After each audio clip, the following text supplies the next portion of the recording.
Bienvenidos a Investigando la Biblia. Soy el pastor Edgar Alquinta y es un gusto para mí poder estudiar las lindas verdades de la palabra de Dios con ustedes en esta oportunidad. En el estudio de hoy aprenderemos más con respecto a las profecías que vemos en la Biblia. Pero antes de iniciar nuestro tema, le invito a tener una palabra de oración. Amado Dios, te damos las gracias por tu santa palabra. Y hoy, al estudiar este tema tan importante, pedimos que tu Santo Espíritu nos guíe hacia la verdad y que podamos tener un encuentro especial contigo. Lo pedimos en el nombre de Jesús. Amén. Hoy queremos estudiar juntos la profecía más importante de todas las profecías que se encuentran en la Biblia. Me refiero a la profecía que habla acerca de la venida del Mesías. Esta profecía, que en realidad es un conjunto de profecías pequeñas, se refieren entonces a la maravillosa venida de Jesús y fueron escritas cientos o miles de años antes de que Jesús naciera. Como ustedes ya saben, otras religiones tienen líderes. Estos líderes son los creadores intelectuales de cierta manera que han influenciado las creencias de estas religiones. En la cristiandad tenemos las profecías más importantes de la Biblia que predicen la llegada del Mesías con exactitud y cientos de años de anticipación, como por ejemplo las escrituras de Isaías y otras. Saben, para nosotros como cristianos, como seguidores de Cristo, es bueno que conozcamos y entendamos la importancia de estas profecías en el gran marco histórico de la Biblia. En el libro de Génesis se nos relata la hermosa historia de la creación y cómo Dios en 6 días hizo este mundo que nosotros conocemos, que incluye toda la maravillosa naturaleza y el ser humano. Dios, en su amor infinito, creó un lugar hermoso para que Adán y Eva vivieran felices. Sin embargo, Satanás llegó al huerto del Edén y por medio del engaño convenció a Eva a rebelarse en contra de Dios y de su autoridad. Desde ese momento hubo una gran separación entre Dios y los hombres. Y la pregunta es, ¿qué haría Dios? ¿Qué pasaría con la humanidad que ahora estaba desconectada de Dios, quien es fuente de la vida y la felicidad? ¿Estaríamos perdidos para siempre? Gracias a Dios que nuestro Creador tenía un plan para resolver el problema del pecado, el problema de la separación. Y lo podemos ver ahora en el libro de Génesis, capítulo 3 y versículo 15. Y pondré enemistad entre ti y la mujer, y entre tu simiente y la simiente suya. Esta te herirá en la cabeza, y tú le herirás en el calcañar. Saben, amigos, este texto puede traer un poco de confusión. Pero si pensamos un poco, nos damos cuenta que la herida que recibe Dios no es una herida que produce muerte. Sin embargo, es una herida bastante dolorosa, pero no es mortífera. Sin embargo, la herida que Dios le daría a Satanás sí le causaría la muerte, la destrucción final. Aquí, en este breve versículo, nos damos cuenta que el destino de Satanás ya está echado. Y el estudio de hoy se refiere al cumplimiento de esta promesa hecha por Dios a la humanidad caída. Hoy veremos algunos detalles que son muy específicos en el Antiguo Testamento y que hablan acerca de este maravilloso Mesías. Y luego veremos en el Nuevo Testamento para ver cómo estas profecías se cumplieron. Saben, cuando estudiamos las profecías, si es que provienen de Dios, se cumplen con exactitud, lo cual nos da confianza en que las profecías que aún no se han cumplido, las que están por cumplirse, se cumplirán a su debido tiempo.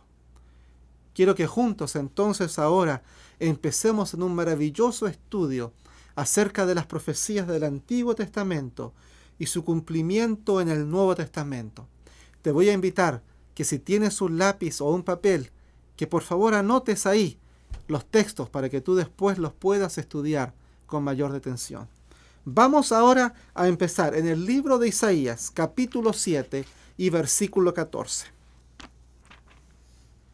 Por tanto, el Señor mismo os dará señal. He aquí que la Virgen concebirá y dará a luz un hijo, y llamará su nombre Emmanuel. Qué hermosa profecía que escribe Isaías. Esta es la primera profecía acerca del Mesías. Ahora te invito para que leamos el cumplimiento de esta profecía en el Nuevo Testamento. Te invito para que vamos al libro de Mateo, capítulo 1, versículo 23. He aquí, una virgen concebirá y dará a luz un hijo, y llamarás su nombre Emmanuel, que traducido es Dios con nosotros. Esta, mis amigos, es una hermosa profecía donde se promete que Dios, el creador del universo, vendría a vivir entre nosotros. Vamos ahora a ver lo que el ángel de Dios le dice a María. Lo encontramos ahí en el libro de Lucas, capítulo 1, versículos 31 y 32.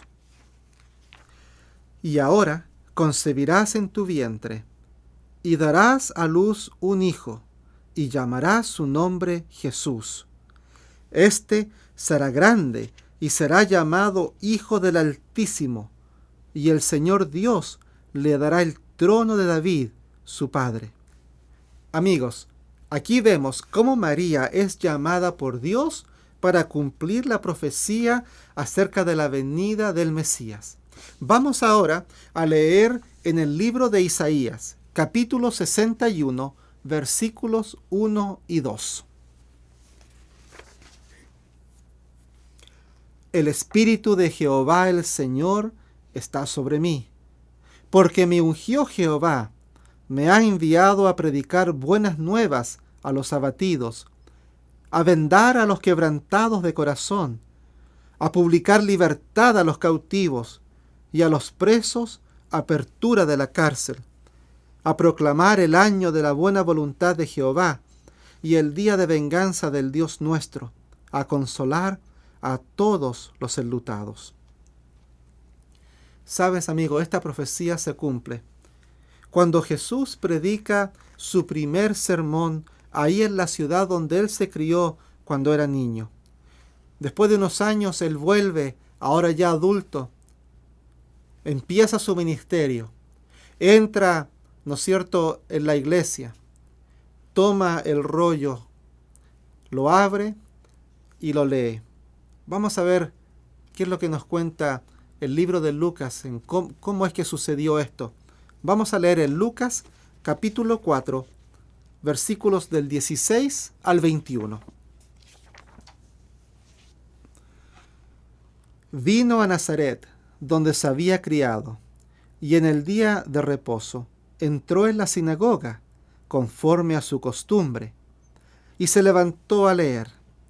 Y se le dio el libro del profeta Isaías. Y habiendo abierto el libro, halló el lugar donde estaba escrito: El Espíritu del Señor está sobre mí, por cuanto me ha ungido para dar buenas nuevas a los pobres. Me ha enviado a sanar a los quebrantados de corazón, a pregonar libertad a los cautivos y vista a los ciegos, a poner en libertad a los oprimidos, a predicar el año agradable del Señor. Y enrollando el libro, lo dio al ministro y se sentó. Los ojos de todos en la sinagoga estaban fijos en él, y comenzó a decirles: Hoy se ha cumplido esta escritura delante de vosotros. ¿Se dan cuenta? Esta profecía se cumple ese día para todos aquellos que vivían en ese lugar. Y Jesús empieza su ministerio trayendo con él las buenas noticias de libertad a los cautivos por el pecado, trayendo las buenas noticias de dar vista a los ciegos, ya sea físicamente o espiritualmente. El Mesías viene a traer libertad y esperanza para todos. Lo hizo en aquellos días y lo sigue haciendo cada día, incluso en nuestras vidas. Por desgracia, los que escucharon a Jesús en ese día, en vez de alegrarse por estar en la presencia del esperado Mesías, lo rechazaron. Y es más, quisieron tomarlo, llevarlo fuera de la ciudad para apedrearlo y quitarle la vida. Y tú, amigo y amiga, ¿qué harás con Jesús?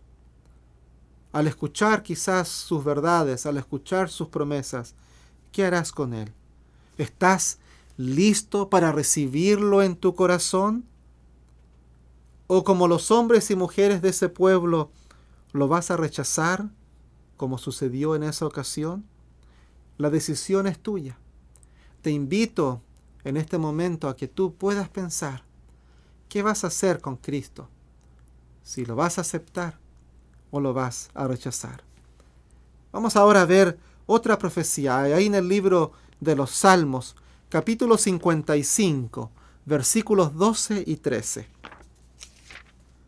Porque no me afrentó un enemigo, lo cual habría soportado, ni se alzó contra mí el que me aborrecía, porque me hubiera ocultado de él, sino tú, hombre, al parecer íntimo mío, mi guía y mi familiar. Este texto es uno de los textos tristes de la Biblia. Este texto profetiza acerca de la persona que entregó a Jesús. Dice el texto que no fue un enemigo, sino más bien fue alguien cercano a él. Vamos a ver el cumplimiento de esta profecía. Y para eso te invito al libro de Mateo, capítulo 26, versículos 47 al 50. Mientras todavía hablaba, vino Judas, uno de los 12, y con él mucha gente con espadas y palos, de parte de los principales sacerdotes y de los ancianos del pueblo. Y el que le entregaba les había dado señal, diciendo: al que yo besare, ese es, aprendedle. Y enseguida se acercó a Jesús y dijo: salve, maestro, y le besó. Y Jesús le dijo: amigo, ¿a qué vienes? Entonces se acercaron y echaron mano a Jesús y le aprendieron. Como te has dado cuenta, uno de los discípulos, Judas, es quien entrega a Jesús en las manos de sus enemigos, tal como había sido profetizado. Vamos ahora al libro de Zacarías en el Antiguo Testamento.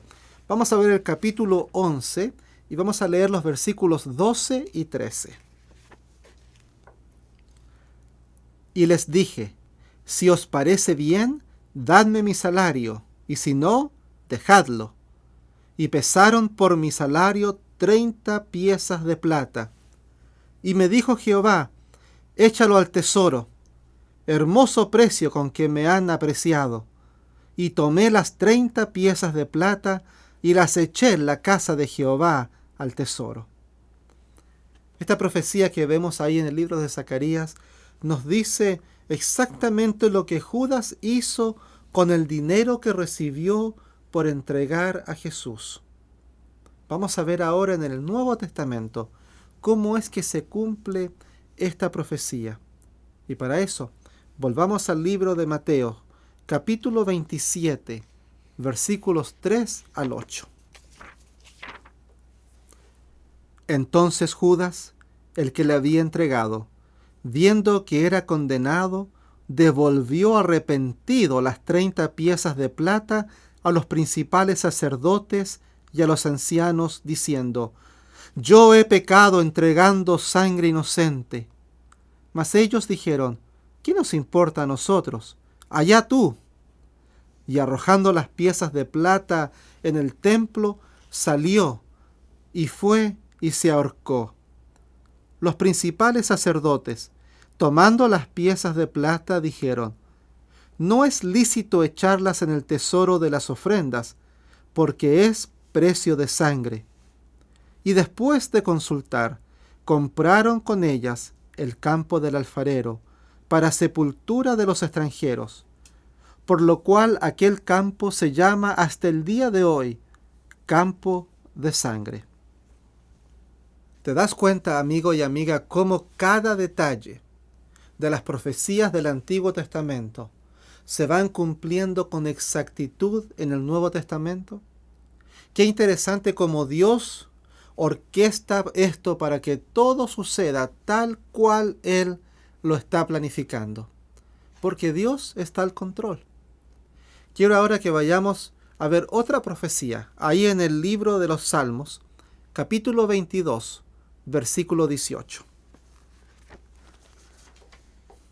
Repartieron entre sí mis vestidos, y sobre mi ropa echaron suertes. Este texto en el libro de Salmos nos habla acerca de lo que sucedió con Jesús cuando Él estaba en la cruz. ¿Es esto lo que pasó? Vamos al hecho escrito ahí en el libro de Mateo, capítulo 27, versículo 35.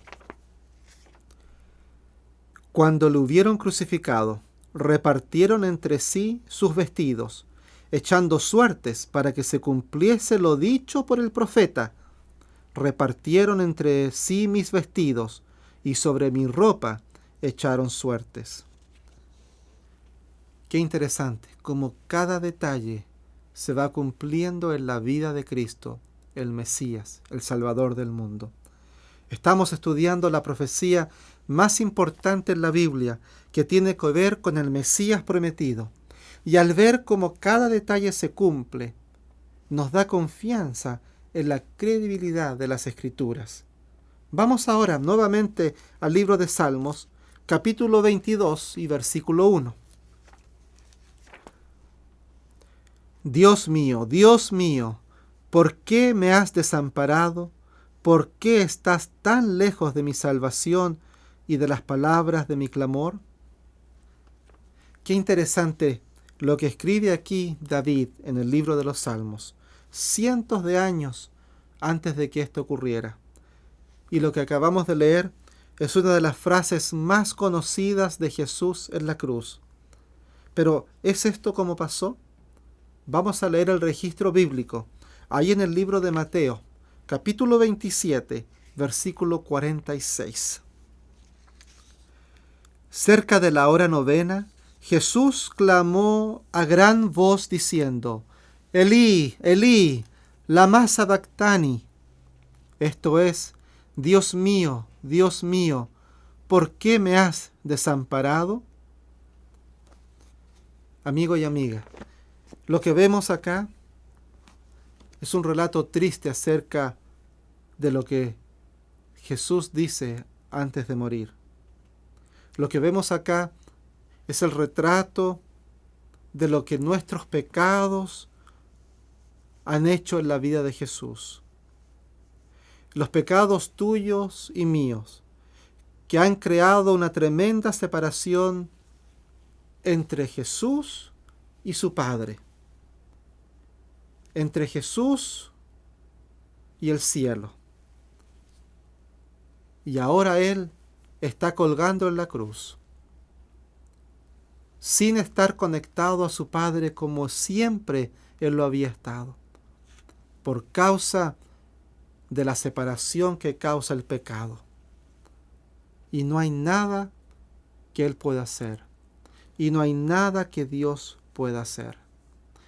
Me imagino que los ángeles hubieran dado cualquier cosa por ayudar a Jesús en ese momento, pero no podían.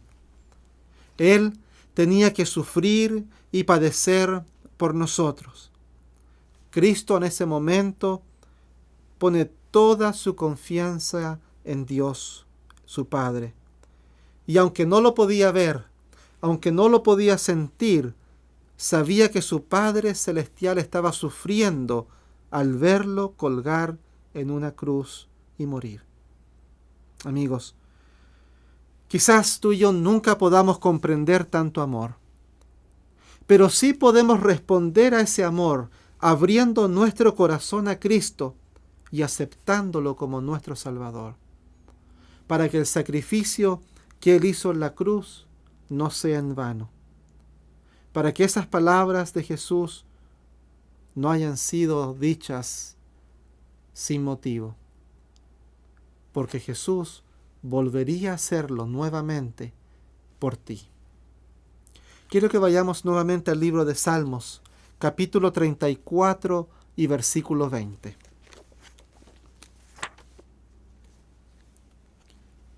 Él guarda todos sus huesos, ni uno de ellos será quebrantado. En este relato o esta profecía se nos dice acerca de lo que pasa con Jesús. Vamos a ver el cumplimiento de esta profecía ahí en el libro de Juan, capítulo 19, versículo 36. Porque estas cosas sucedieron para que se cumpliese la Escritura: no será quebrado hueso suyo.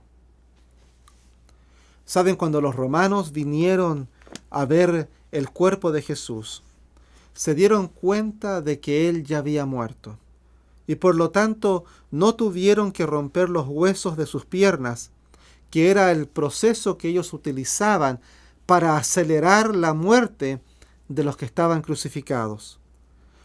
Cuando llegan a Jesús se dan cuenta de que Él ya estaba muerto. Y entonces se cumple esta profecía que dice que no será quebrantado hueso suyo. Interesante como vamos viendo en este estudio cómo las profecías del Antiguo Testamento que se refieren al Mesías se van cumpliendo con exactitud. Vamos ahora a leer acerca de la resurrección de Cristo. Y para esto vamos al libro de Salmos, capítulo 16 y versículo 10. Porque no dejarás mi alma en el Seol, ni permitirás que tu santo vea corrupción. ¿Qué pasaría con Jesús? ¿Se quedaría Él en la tumba para siempre? ¿Qué pasaría con su cuerpo? Sabes, muchos de los que hablan acerca de otras religiones, como el budismo u otras, tú puedes ir y encontrar su cuerpo en un cementerio. No así con Jesús. Su tumba está vacía. Vamos a ver lo que nos dice la Biblia en el capítulo 28 del libro de Mateo, versículos 2 al 7. Mateo 28, versículos 2 al 7. Y hubo un gran terremoto, porque un ángel del Señor, descendiendo del cielo y llegando, removió la piedra y se sentó sobre ella. Su aspecto era como un relámpago, y su vestido blanco como la nieve. Y de miedo de él, los guardias temblaron y se quedaron como muertos. Mas el ángel respondiendo, dijo a las mujeres: no temáis vosotras, porque yo sé que buscáis a Jesús, el que fue crucificado. No está aquí, pues ha resucitado como dijo. Venid, ved el lugar donde fue puesto el Señor. E id pronto y decid a sus discípulos que ha resucitado de los muertos, y he aquí va delante de vosotros a Galilea. Allí le veréis. He aquí os lo he dicho. Piense en lo que significa lo que acabamos de leer. Si recuerda, empezamos nuestro estudio con las palabras de Dios a la serpiente ahí en el libro de Génesis capítulo 3 versículo 15. Dios le dice a la serpiente que ella sería destruida para siempre. Jesús viene a poner fin al reino de la muerte, que era el pecado y la paga del pecado. Y cuando resucita de entre los muertos, entonces la paga del pecado, que es la muerte, ya no es necesario que los seguidores de Cristo la padezcan. Satanás había perdido la guerra. La victoria es de Cristo Jesús. Él murió, pagó el precio de nuestro pecado, pero resucitó para asegurarnos vida eterna.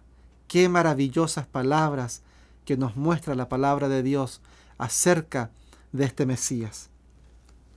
Vamos ahora a otra profecía ahí en el libro de los Salmos, capítulo 22, versículo 16.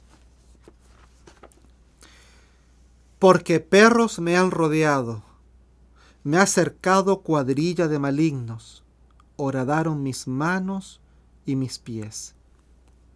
¿Es esto lo que sucedió con Jesús? Leamos lo que Jesús le dice a uno de sus discípulos, Tomás, después de la resurrección. Lo encontramos ahí en el libro de Lucas, capítulo 24 y versículo 39. Mirad mis manos y mis pies, que yo mismo soy. Palpad y ve, porque un espíritu no tiene carne ni huesos, como veis que yo tengo. Aquí podemos darnos cuenta de los detalles de la crucifixión y de cómo Jesús recibe los clavos en sus manos y en sus pies. ¿Por qué lo hizo? Como vimos anteriormente, Él se somete a esta cruel muerte para pagar el precio de nuestros pecados, que significa muerte eterna. Fue la sangre de Cristo que pagó por mi perdón y por el tuyo. Fue su sacrificio que trajo reconciliación entre Dios y la humanidad entera. Sabes, amigo y amiga, Dios te ama demasiado para dejarte morir eternamente, y estuvo dispuesto a pagar el precio para rescatarte de esta muerte eterna. Piensa en esto y el amor que Dios demostró para que tú no tengas que morir, sino que puedas tener vida eterna. Qué bueno, qué maravilloso es Dios. Y todo lo que tienes que hacer es creer en Jesús y su sacrificio por ti. Amigo, quiero terminar este estudio con algunos textos muy importantes. El primero lo vamos a encontrar ahí en el libro de San Juan, capítulo 1 y versículo 1. En el principio era el Verbo, y el Verbo era con Dios, y el Verbo era Dios. Sabes, vimos en el Antiguo Testamento cómo se anuncia la venida de el Mesías, con el nombre de Emmanuel, que significa Dios con nosotros. Vimos en el Nuevo Testamento cómo Jesús está siempre cercano a los que sufren. Su ministerio era de estar cercano a aquellas personas que necesitaban de Él. Juan ahora lo describe como el Verbo que estaba con Dios y era Dios. ¿Se ha preguntado por qué Juan describe así a Jesús? Yo pienso que es porque él nos quiere mostrar el poder, la supremacía de Jesús como creador, pero también su cercanía y su amor hacia toda la humanidad, hacia ti y hacia mí. Vamos ahora a leer acerca de Jesús y un viaje que hace con sus discípulos. Un viaje donde tienen que pasar por un territorio enemigo a los judíos. Me refiero al territorio de Samaria. En este viaje que hace Jesús con sus discípulos, se acerca la hora de comer. Y sus discípulos se adelantan para ir a buscar comida y traerla a Jesús. Jesús se queda atrás descansando al lado de un pozo y mira a lo lejos acercarse a una mujer que viene a buscar agua a este pozo a mitad de día, cuando hace mucho calor. Jesús, teniendo sed, le pide agua. Y luego empieza a tener una conversación con ella, donde le empieza a decir algunas cosas acerca de su vida. Y entonces esta mujer samaritana se da cuenta de que está hablando con el Mesías. Leamos esta parte de la historia, ahí en el libro de San Juan, capítulo 4, versículo 25. Le dijo la mujer a Jesús: sé que ha de venir el Mesías, llamado el Cristo. Cuando Él venga, nos declarará todas las cosas. Ahora, quiero que te des cuenta que esta mujer no es judía, sino samaritana. Sin embargo, ella, que no es judía, sabe más acerca de las profecías del Mesías que los demás. Se nota que ella está informada, se nota que ella sabe acerca de este Mesías que vendría algún momento en el futuro y que cuando Él viniera les iba a declarar todas las cosas. ¿Cómo piensas tú que le contestó Jesús? Vamos a ver ahí en el libro de San Juan, capítulo 4, versículo 26. Jesús le dijo: yo soy el que habla contigo. ¿Se imagina cómo recibió la noticia esta mujer? Al darse cuenta que delante de ella tiene a nada más y a nada menos que al Mesías.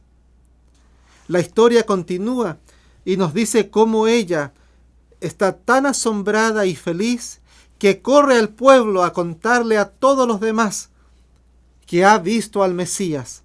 Y está tan feliz que incluso hasta se olvida del cántaro de agua que había ido a buscar. Leamos lo que sucede ahora en la historia. Vamos al libro de San Juan, capítulo 4 y versículo 42. Y decían a la mujer: ya no creemos solamente por tu dicho, porque nosotros mismos hemos oído y sabemos que verdaderamente este es el Salvador del mundo, el Cristo. Qué maravilloso lo que pasa en este lugar. El pueblo entero se da cuenta de que Jesús es el Mesías prometido. Lo triste es que el pueblo judío no aceptó a Jesús. Ellos no entendieron las profecías que hablaban de un Mesías que los salvaría del pecado. Ellos querían un rey que los librase de el ejército romano, que les diera libertad. Ellos no querían a un rey, a un Mesías como Jesús. Al rechazar a Jesús, rechazaron la posibilidad de tener algo mejor que un reino pasajero. No se dieron cuenta de la tremenda bendición que Jesús les quería dar. Sin embargo, este pueblo de Samaria recibe a Jesús. Este pueblo que era enemigo del pueblo judío se da cuenta que delante de ellos está el Mesías, el Salvador del mundo. Y la gran mayoría de este pueblo recibe a Jesús con brazos abiertos. Dos pueblos, dos realidades, el mismo Mesías. Y la pregunta es, ¿qué haremos nosotros? ¿Rechazaremos a Jesús? ¿Seremos como el pueblo judío que rechaza a Cristo y lo crucifica? ¿Se olvida de Él? ¿O seremos como este pueblo samaritano que se da cuenta de la bendición de tener al Mesías y deciden entregar sus corazones a Él? ¿Qué harás tú con Jesús? La respuesta no te la puedo dar yo, pero sí te puedo hacer la invitación. ¿Rechazarás la invitación de Jesús de entrar en tu corazón y vivir contigo para siempre? La respuesta es tuya. Amigo y amiga, quisiera que consideraras como nunca antes esta pregunta: ¿qué voy a hacer con Jesús, el Salvador del mundo?